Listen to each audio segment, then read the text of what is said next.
Hello, everybody. Once again, it's Wednesday, last Wednesday of September. I'm back from my holidays. I wanted to say thank you for Munir to cover me the past 2 weeks, and for you and Silvia for helping all these, doing all the efforts to be here. So thank you very much. So today's topic it is probably the first part of probably one or two other parts. We were gonna address important questions like who are we, where did you come from, what I born for. So all these questions somehow someday you ask yourself, or you would like someone to come to you and say, "Hey, that's this is the answer." So thank you for everything, and let's let my friends here introduce themselves. So, good evening, Miss Gibbons. How are you, my dear? I'm very well, thank you. Good evening. Welcome back. Looking relaxed. Yeah, And it's nice to be back and a new subject. And, hope everyone is well and sharing this moment with us. So if you like to send questions or say something, please do use the YouTube or Facebook. And it's really good to be with you once again.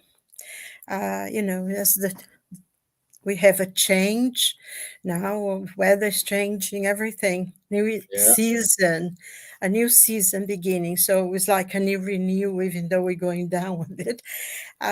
So I'm glad to be with you and Charles, and we're going to have a good meeting today, God willing. yeah. Boa tarde a todos vocês que estão. Prazer em estar com todos. E se vocês quiserem fazer alguma pergunta, fazer um comentário, por favor, usa as que vocês têm, Facebook ou YouTube. E muito bem-vindos e sejam conosco, e nós vamos fazer uma boa reunião hoje, se Deus quiser. Obrigada. Thank you. Yeah. Bonsoir, Charles. Bonsoir, Stevan. Welcome back. And bonsoir, good morning, good afternoon, good evening to everyone. Very happy to be here with you again today to talk about these fundamental philosophical, existential questions. Who are we? Where do we come from? Where do we go to? And hoping that we can bring some light to you on this subject. Good. Good. Okay. So, as usual, let me upload here my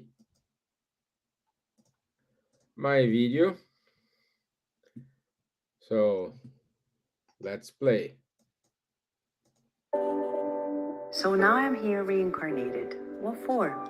Many people think it's to get married, have children, buy a house, buy a car, move here, move there. But deep inside, it's beyond it. These are just the means.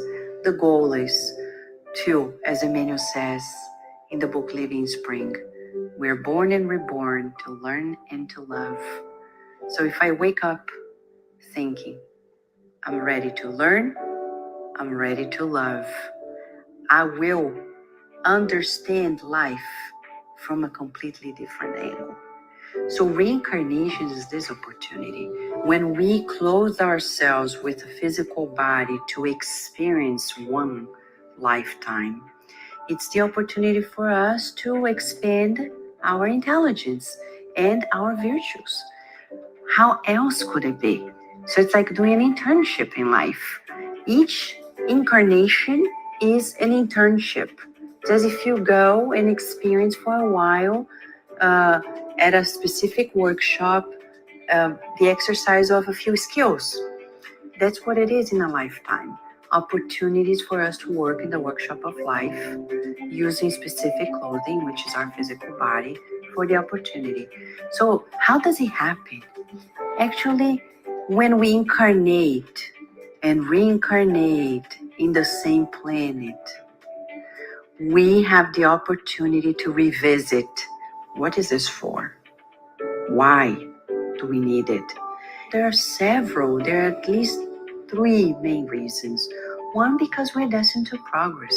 And that's the beauty, to know that when we look ourselves in the mirror, we are not stuck in this moment. We know sooner or later we're gonna experience something better, we're gonna see ourselves better, and even the people whom we have issues, we can already feel the moment everything's going to be changed. So nothing stays as is.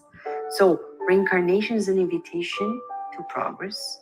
It's also an opportunity for us to fulfill God's will. And what is it? It's such a foreign concept, fulfill God's will, because people, due to the religious atavism, people think that it's just like, oh, I have to do what God likes. No, it's that love that we feel like God created us and sustains us. So why are we here? Because God wants us to be here. What for? And the constant question, like, what do you want me to do? What do you want me to do now?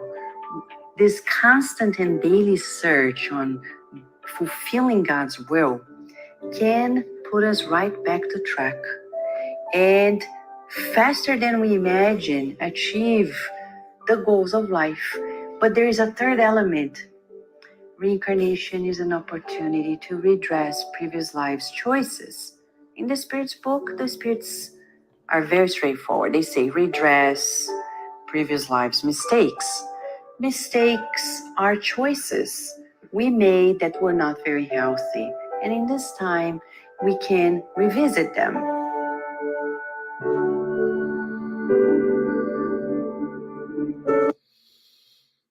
Okay. So wise words from our dear friend Vanessa. Excellent. Yeah, she made no easy job for ourselves here. So as Silvia said, my friends, please ask your questions. We will, the way we're gonna do today, we're gonna be a debate here, and feel free to jump in to add your questions anytime you need to, and if we have an answer, of course we're gonna give here. If not, we will try to find out someone who has the answer and give you back this answer the following week.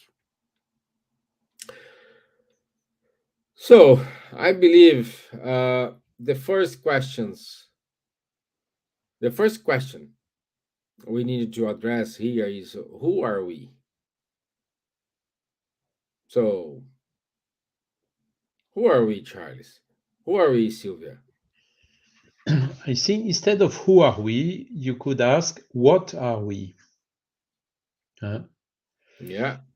So basically, I mean, you are totally right to have this as a first question, because depending on the answer on this first question, you don't even need to answer the next one, or the answer is very short and obvious. So this first question is really the fundamental one. What are we? So there are several systems, two main systems in the humanity, proposing answers to this question. The first point of view, again, coming from the materialist paradigm, is we are a bunch of cells which are driven through bioelectrical, electrochemical reactions, and our conscience is just a result of these reactions, chemical reactions in our brain. And before we were born, we were nothing, and after we die, we go back to nothing, to the emptiness. So this is the materialistic paradigm.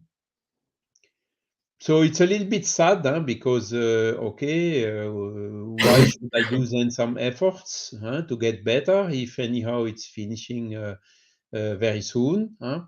Why should I care? I should really make use of this life as much as I can, as long as I am alive. So I will enter in every type of excess, even with disregarding my neighbors and whatever, and to get the maximum advantage for me during this life.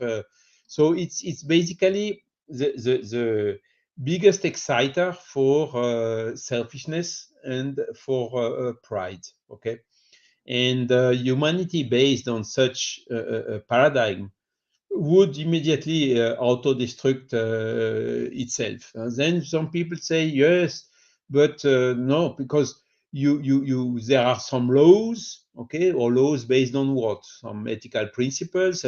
Do not kill, do not steal the things from the others, etc., which are basically, this is coming from very far away, from the 10 Commandments of Moses, are basically the basis of the civil codes in most of the countries we know. Okay, so and this is the only how to say dampener for all the excesses.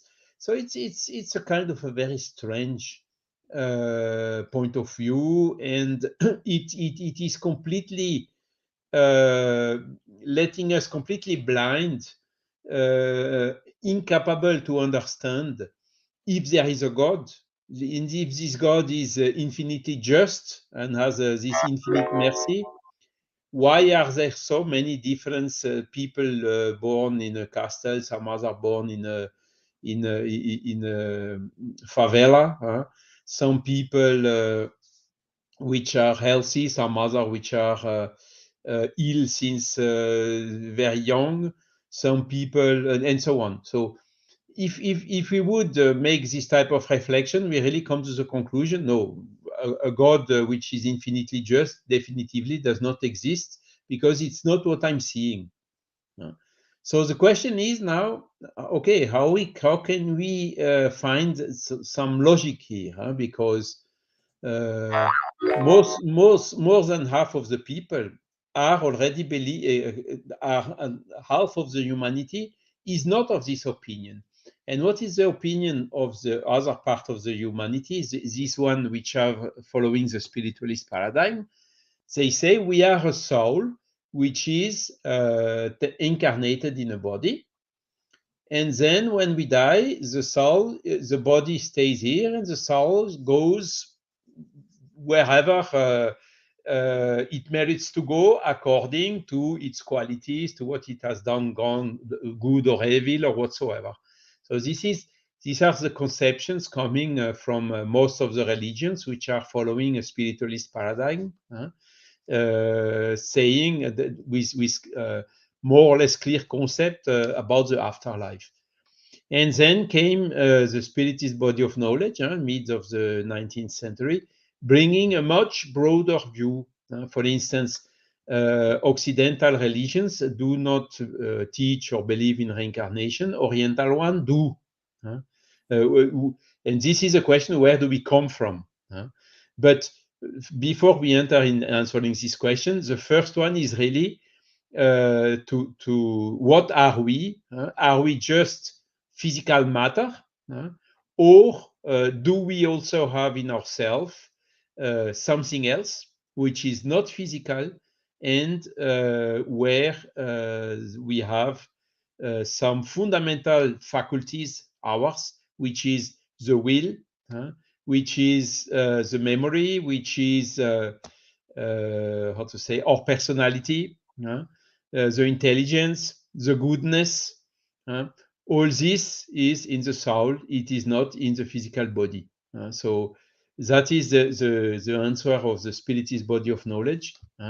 We are basically composed of three parts: a spirit, which is independent of the matter, the physical body, where we are temporarily incarnated in, and there is also the spiritual body, which serves as an interface or a link between the spirit and our physical body. So that's Great. just to introduce the point. Yeah, wonderful introduction, my friend. No? And um, you just remind me when Kardec starts to ask the spirits the first question, what is God? And so what we are. Silvia, do you think do you think we are mature enough to understand or to understand this deep question what we are? Well, it sounds like a rhetorical question, doesn't it? Because we No, no, definitely, yeah, I mean, yeah. we spiritually, I'm sure there are people, there are spirits incarnated who have achieved a certain level of understanding, and they are more aware than other people because we are all in different levels. So some may have achieved this now, because we are different. But most of us, I don't think, have the maturity to understand that. And I think the introduction that Charles gave is really interesting because uh, there is such a variety of opinions now, isn't there? There are people who truly believe that we are nothing more than a physical body and that we will die and everything will end.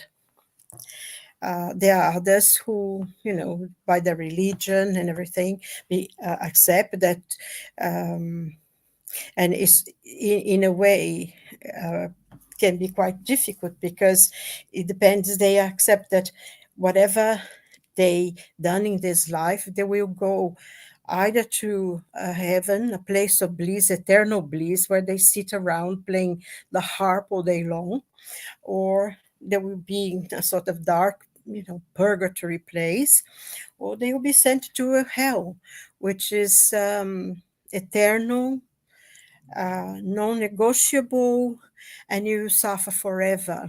And this, I think, one of the greatest problems that we have, it's fear of going into those places. But then that is part of humanity that accept the idea of reincarnation, as we know, and Charles mentioned. But they also see reincarnation almost as a punishment, because we are going to come back again and suffer, for all the things we've done in the past. And most of the religions or philosophies that accept the idea of reincarnation, they accept that we, as punishment, we return as animals, we reincarnate as animals. And so there is quite a spread of thought around there, isn't it, Stevan? Uh, Yes, it is. because I Well, think one of the greatest problems that we have, the fear of death, is the fear of going to hell. Uh, um, what's the name of that I, that I would writer, say that Irish writer, Beckett? Sorry, No? go on, please, no, please. no, I I'll would finish say up yeah, with.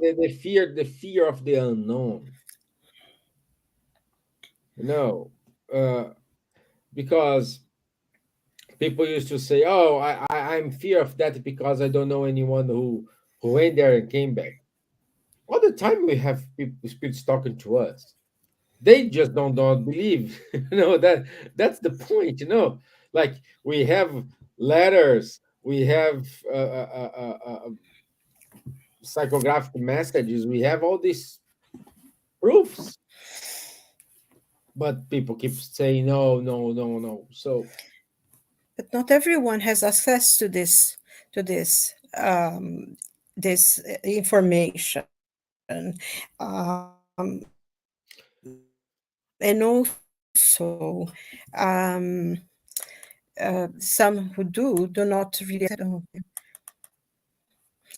Hello, everybody there. It yeah, just froze. yeah, yeah. Everybody froze for a moment. Sorry.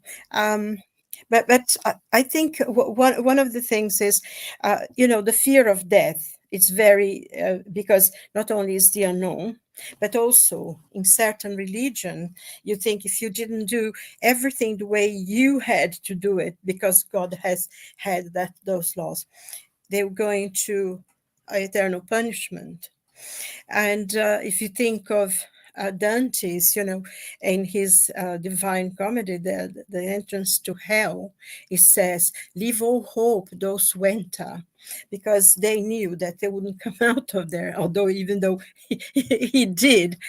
And I think this quite people are frightened of this. So in this day and age where this has no really real explanation, most people just abandon the idea and they will become materialistic just because they couldn't cope with any other thing. So, oh, there is nothing, I don't believe in anything.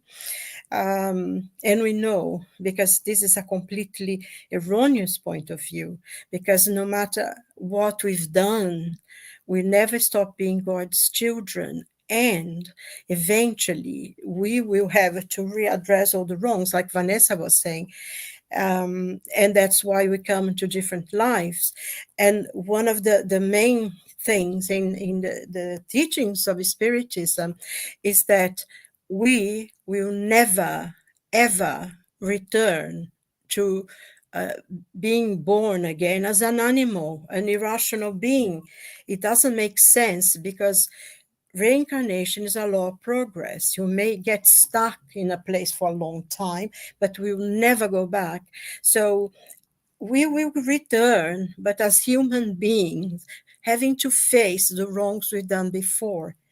And most of the time, we come by our own choice. And I think it's important as well to understand that in the Spiritism body of knowledge, we know that God is merciful. He always is merciful. And many times when we come to lives that are difficult, we ask for those lives ourselves, most of the time. Not saying that, there's some people who don't have a choice, but most of us do. So that is a very different thing, because we always learn new things. And that's why we're here. We come to learn new lessons, to understand, and and it is in the struggle, in this effort that we make to learn about life. And it's a learning that's not only a spiritual learning, but it's also an intellectual learning, isn't it?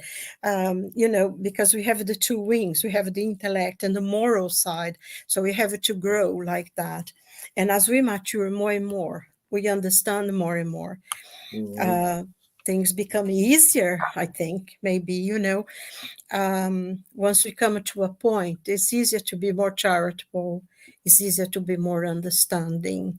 It's easier to be more loving. But while we struggle with all those things, it's a bit of a journey. But also, I think it's important that throughout all the difficulties we have, we always, sorry, I beg your pardon, we always have God's blessings, because He will send to us our benefactors, our guardian angels, our spirits of light who will help us and guide us. They cannot do the job for us, of course. This is an individual path, isn't it?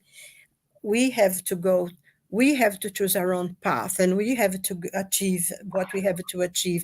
We are helped, we're guided, but this is our own journey. And eventually, of course, we have the merit of it, and of receiving enlightenment. Not receiving, achieving enlightenment. So there you are. Yeah, paraphrasing Vanessa, we are here to learn and to love. But first of all, to learn to love, This is said and done. we need to understand how to serve, how to serve the other, how to warm the other, how to understand your neighbor pains, your neighbor struggling points, and respect their decisions. What we need to learn how once we respect these, we will be able to learn. And learning the consequences love. But and then we have this blessing called reincarnation, in which we needed to come every incarnation, try to to learn, try to love, try to fix our own our selfishness.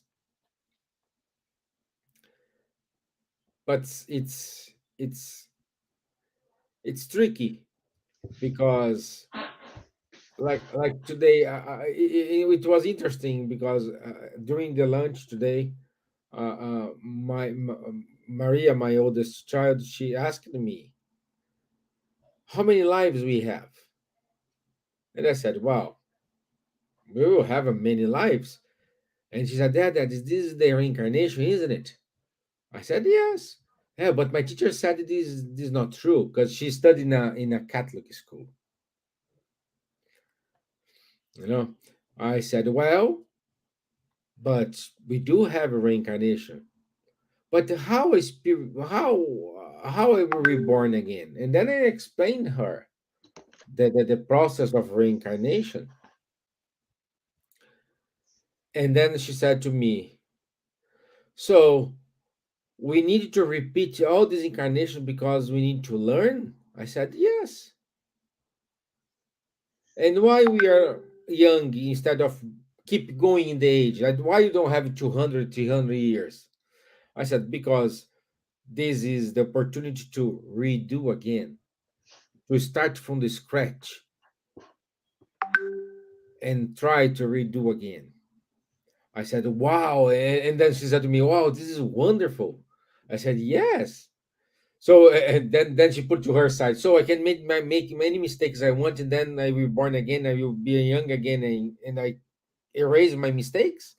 I said, "Well, you will reap what you sowed.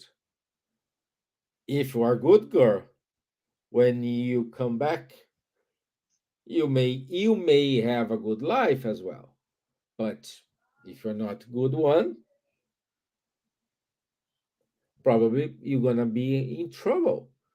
You will have some hard times in order to learn what is right." And then she said to me, "Oh, this is not cool."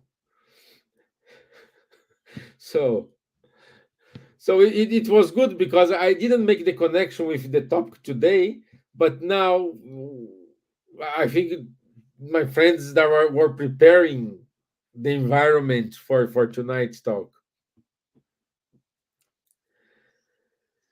And Yes, I think so. This is absolutely true. I mean, how can we have a vision for the future? How can we have a vision of the evolution of betterment? Huh?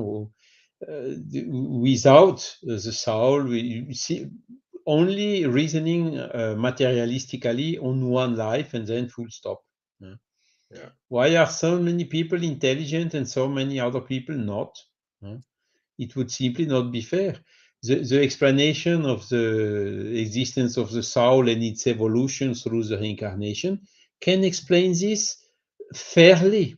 Huh? There is nothing, no injustice. Huh? Everyone, the one who is intelligent, has built this intelligence by his work, his will, and his study. We are the result of what we have done and constructed ourselves in the past, each one according to his merits, you know. So it's a much more, how to say, logical and philosophically equitable view than the reasoning of okay, this had a good luck, so he's healthy and intelligent. The other one did have bad luck, and it would be totally unfair to reason like that, you know. And the second thing is to nowadays, we talked about it, and it's a little bit a favorite subject. If we simply go to the materialist point of view, we want to always more, always a bigger car, a bigger house, more money, growth, this, that.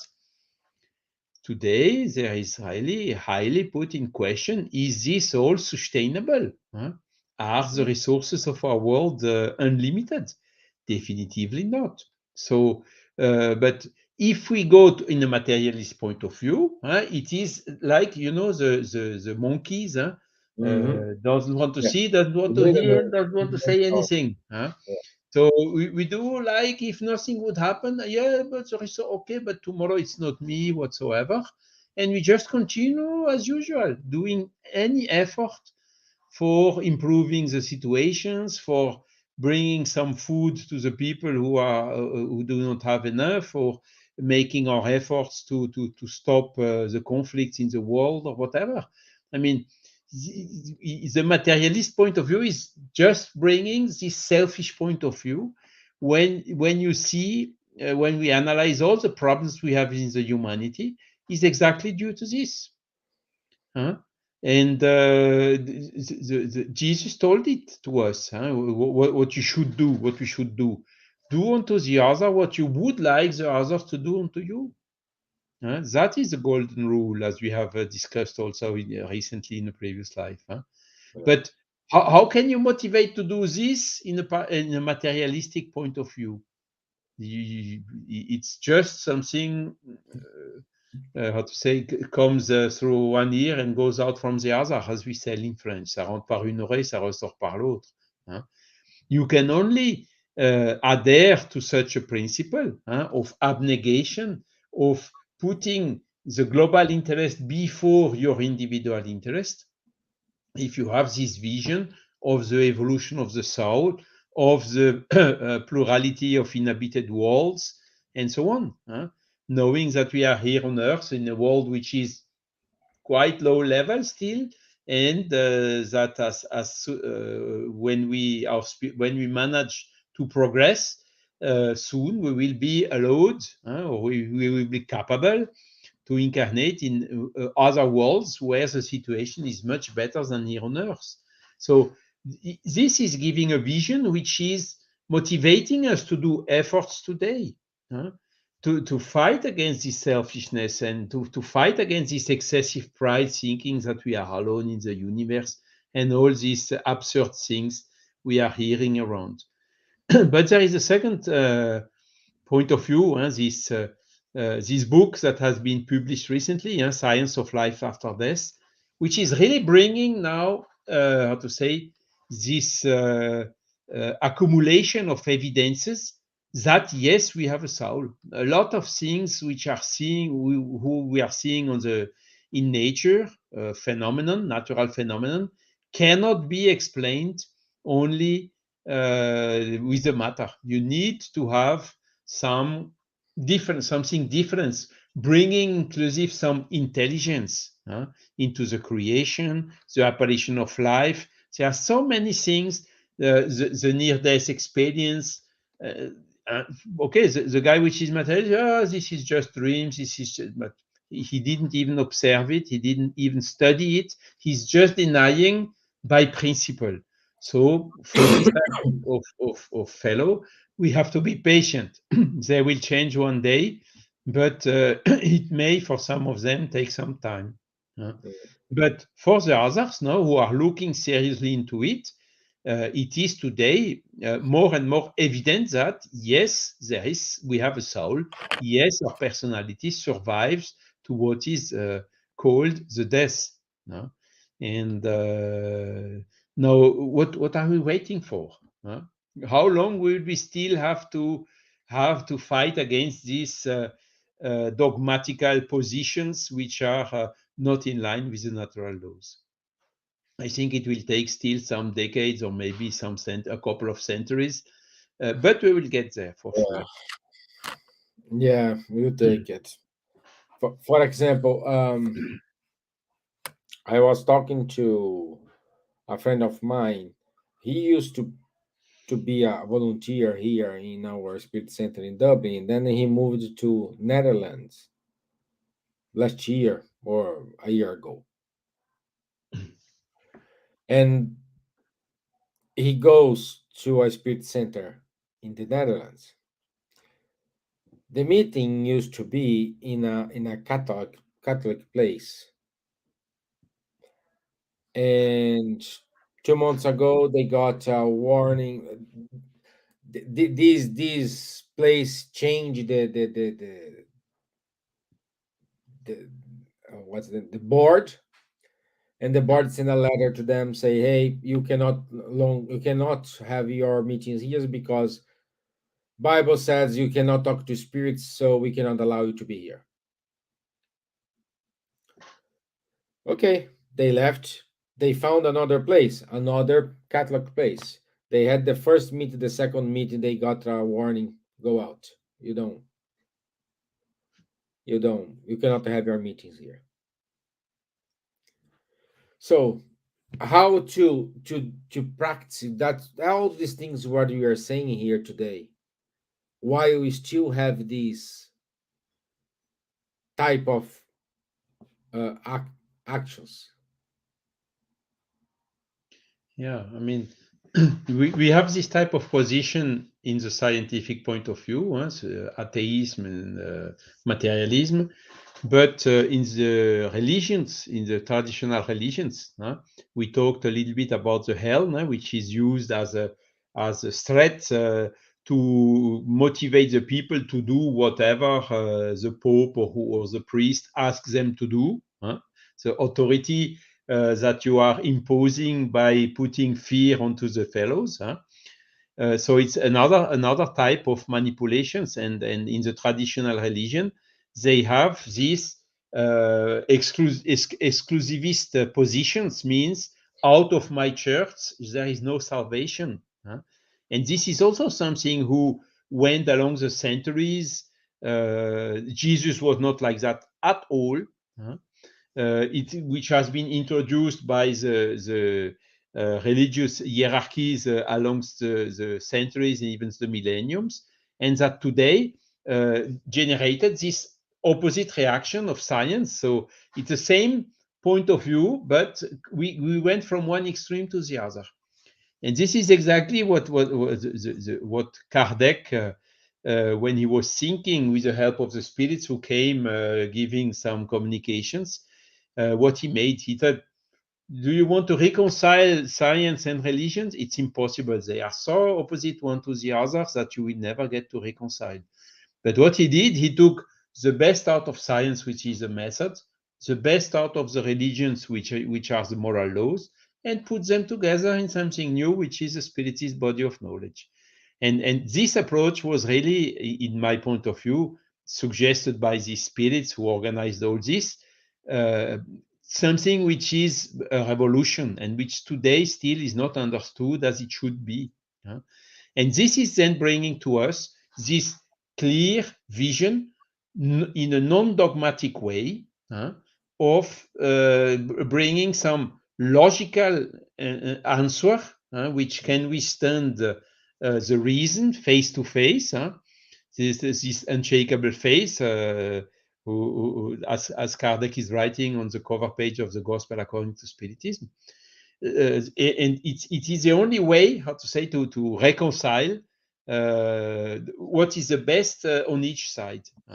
But it will take still some time to be explained. We have on one side, as you exactly illustrated, Stevan, the resistance of the religious, which are against this new approach, for which they are fearing, and also the scientists who say we are dreamers. But as John Lennon said, we are not the only ones. Yeah. Idea. I think in all of this as well, it's interesting that they would be so against having meetings, the religions, when in a country where they have assisted suicide and allow people to kill themselves legally. Yeah. it's quite shocking that where are those religious people trying to defend life? Rather, probably that's why they're so afraid that if we talk to the spirits, they'll come up and they'll say something that they don't like. I think that's one of the problems sometimes. I personally think it's easier to talk to someone who is an atheist, but is a person that is willing to listen, rather than with people who have such a preconceived ideas that they are right and everybody else is wrong. And I find the contradiction as well, that even, they now allowing even teenagers to die and things like that because they don't feel they are happy enough on this earth. Yeah. And it's very shocking to me. And I think it really shows how sometimes, religious thought can be quite damaging. I think the number of people who actually truly don't believe that God exists, that life ends and everything, I don't think they have the great majority. I used to work with someone actually. Oh, don't believe in anything. You die when the Grim Reaper come for you, and bye bye. But every now and then, when he had trouble or something went wrong, or his computer got stuck, he said, "Jesus Christ! Oh my God!" And everybody used to laugh their heads off because he would go into this tirade asking for Jesus and God at that moment. But and I think that. The thing that Charles was saying before, the materialist point of view. You have a better car, you have a better days, a better bed, and you're always looking for more and more and more. But this is it's emptiness. You don't get anywhere. The more you have, the less you feel, the empty you feel. Because material things does not fulfill that emptiness, that longing that we have.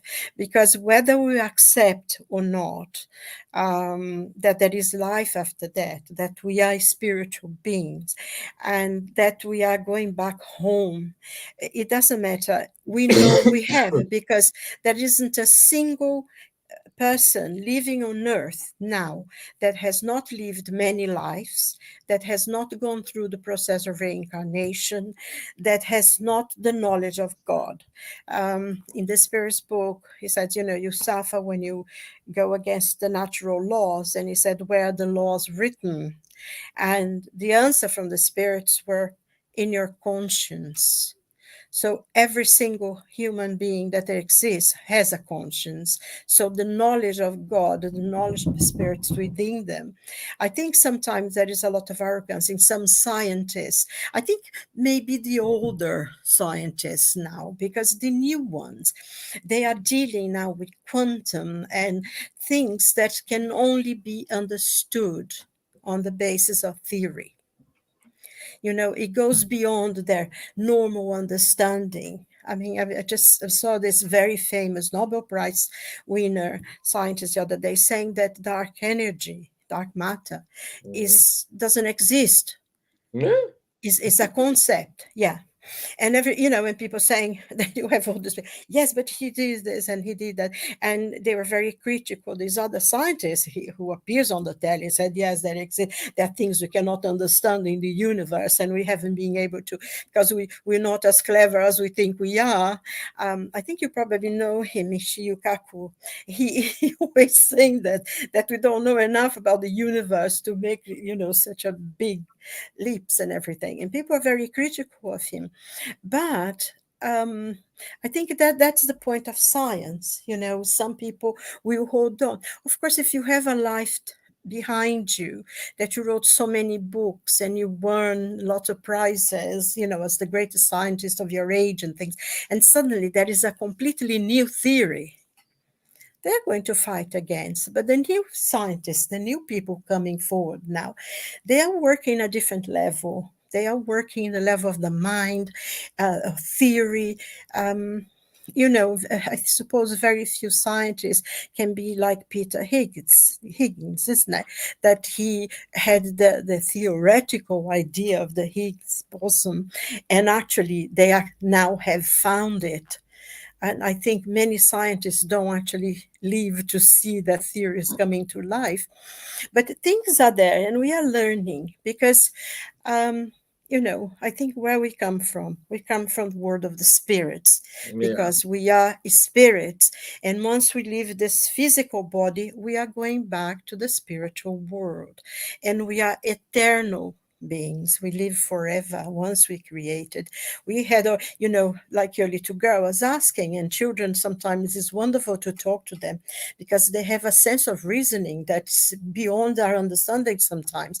They can be grasp concept that if you talk to an elder person, they will say, no, doesn't exist, go away from us. Um, so we are going to go back to that's where our real life is. And as we progress, as we learn and science develops, we will find that more and more science and religion will be less proud, less because I think Charles mentioned it something, but because sometimes many religions use the punishment of hell or the punishment of something, whatever they call it, as a whip to control people. Yeah. And nowadays, everyone says, I don't want to believe this. I don't believe in God. And sometimes, when you see some religious people talking about God and talk about punishments and that God, I don't believe in that God either. Because I believe I don't believe in God. I know God exists basically, but the way some religious people talk about God, this horrible creature that's going to, if you don't do whatever he wants, he's going to destroy you. And it's so paradox, it's so complete confusing. So, well, I don't believe in this God. And I think that's one of the reasons why now we seem to have so many people who say they don't believe. The churches are more and more empty. I don't know how they are in other places, but here in England, they are almost empty. And it's incredible how sometimes the church start to changing their things to accept everything that is in society now, even change their own essence. And then instead of getting more people in, I think they are going to expel the ones who were there before, because you cannot be everything for everybody all the time. Either you have the principles or you don't. Because I think that's one of the things that is very good and important in Spiritism, that nothing is forbidden. Absolutely, you do whatever you like. You have free will. You can do whatever comes to your mind, but you need to be ready to um, bear the consequences of what you've done. You said that today, Stevan. You harvest what you sow, and that's it. There is nothing is forbidden, but then you have to be strong enough to bear the consequence of what you've done. And I think this is really makes you stop to think what you're doing. Because, as you explained to your little girl, our life in the future is going to be based on what we've done now, what we've learned now. And it's very sobering, I think, to think that what we're doing now will have a consequence in what's to be, that we ourselves are creating our own life. So, I find the intelligence that the Spiritism brings to our lives and the understanding um, makes life a lot more bearable to understand, because I think we are in such a state of transformation in our planet. So many things now are coming to a head. And I read it today, something I was flabbergasted. Before, one of my big dreams was to go to the north, near the Arctic Pole, to see the Aurora Borealis. And now I can just go down to France, Mhm. because the Aurora Borealis actually was in northern France yesterday, which is Oh, really? Yeah, I'm absurd. I don't have to go north. I just can go down south to France and see the aurora. It's completely crazy. It was marvelous. It's really strong and everything. So we are changing. Our planet is transforming, and we are seeing a lot of crazy things. We are seeing a lot of problems and difficulties, but that's the nature of thing, because whatever is holding this back is fighting back against the change. You see babies now, I mean, today baby, day old baby actually trying to crawl. I mean, this is completely crazy. And I mean, even your little girl, do you remember when she was a little baby, she wanted to sit down? Do you remember? She used to Mhm, do that. mhm. Yeah, So, you have all these children who are being born now that are spirits. So maybe a higher degree of advancement than we have. So I pray for them, because they have a lot to do in their missions on this planet. So, but it's wonderful. It's positive, and I think was really nice. This Earth shot, you probably saw that, in New York, impressed of people who are finding incredible ways of saving the sea and the air and the air and everything. And I thought that the speech that Prince William gave was so positive, was so heartwarming, rather than saying, oh, you're going to die, you're going to be destroyed. He was positive, he was optimistic. So people feeling optimistic, they feel like changing. And I thought that was a wonderful message coming from that place, with all these young people shining to protect our planet in the future. No? So yeah. What is said, Silvia, is come across what Marco said to us here. We need to have principles. It's not saying one thing or on one side and your actions doesn't concur what you are saying. So we need to have these principles. We need to have courage to deal with the consequences and not doing what is Thompson. political correct. No, what is, oh, I will say this because this looks nice. No, we need to have our belief. We need to express ourselves. I think that's the first thing. Doesn't matter. We are not saying here what's right, what's wrong. I just saying do it what you do believe.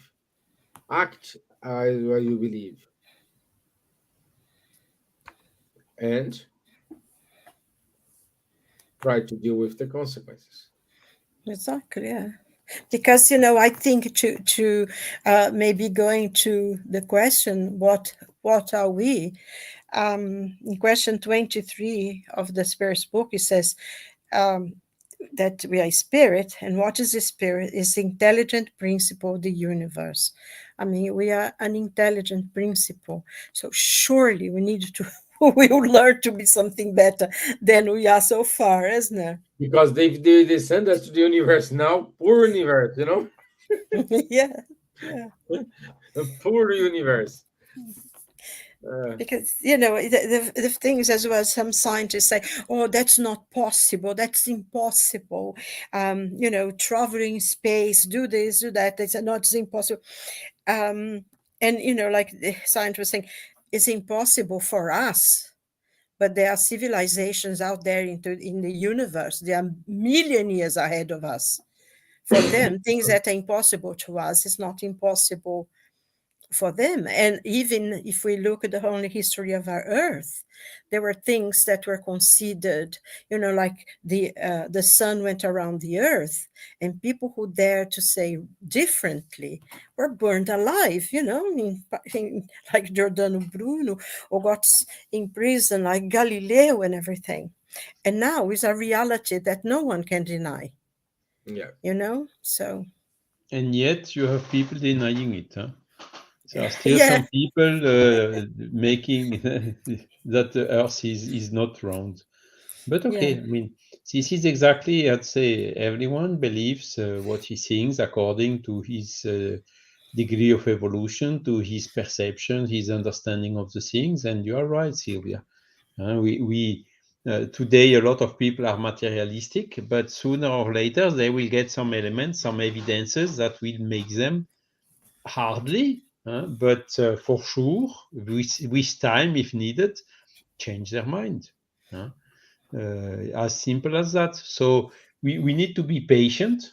So we cannot, a belief cannot be imposed. A belief can only be, how to say, created by an understanding.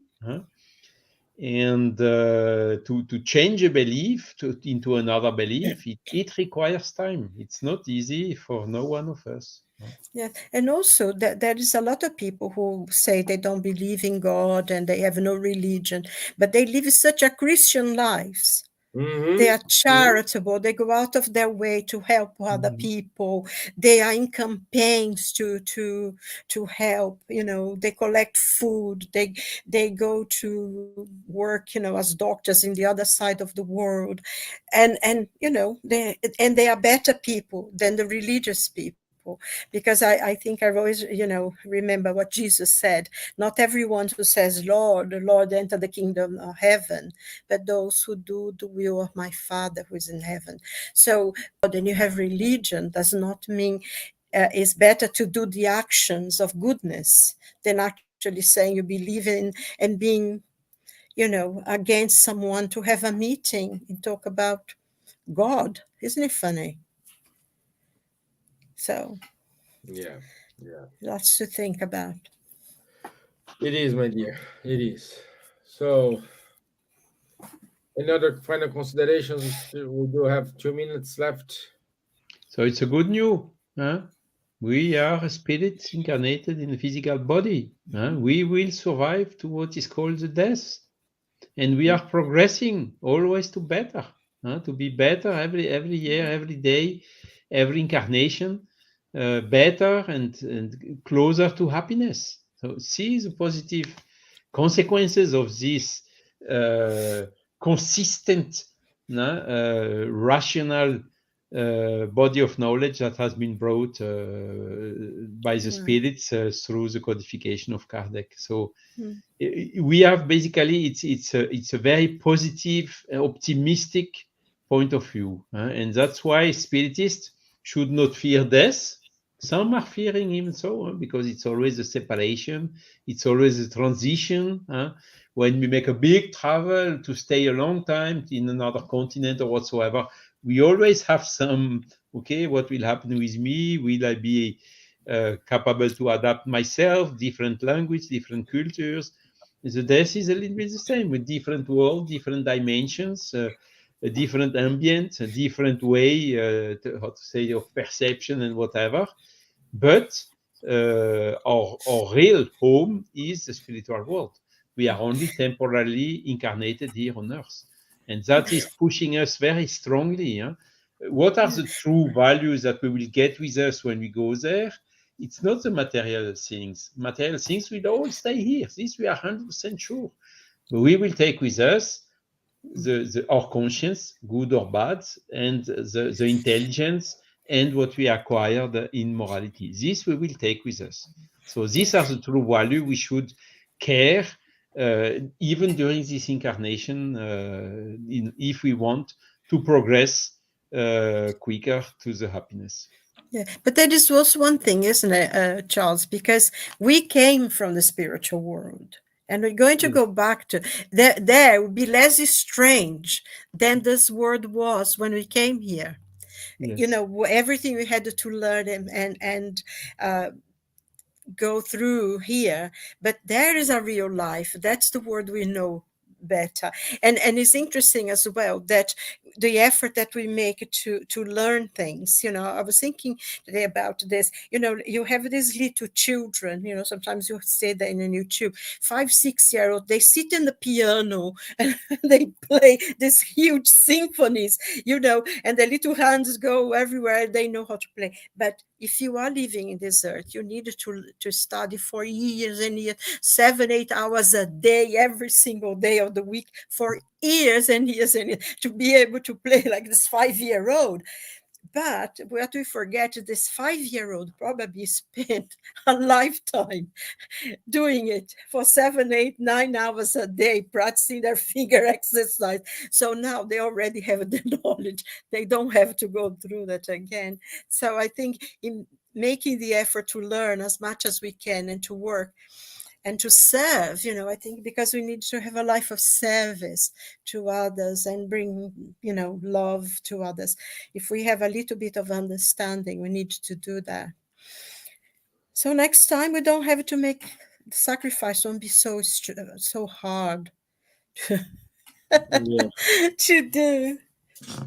Yeah. Yeah. So So it's about our time, Trevor. Trevor, long time don't have you here, Trevor. Good to have you here. Child is probably reincarnated composer prodigy. as a prodigy. Well, he was a prodigy before in the past, isn't it? Yeah. Yeah. Yeah. Okay. Okay, So I want to say thank you, everyone. Thank you. The announcements today is just to say next week we will keep going on the same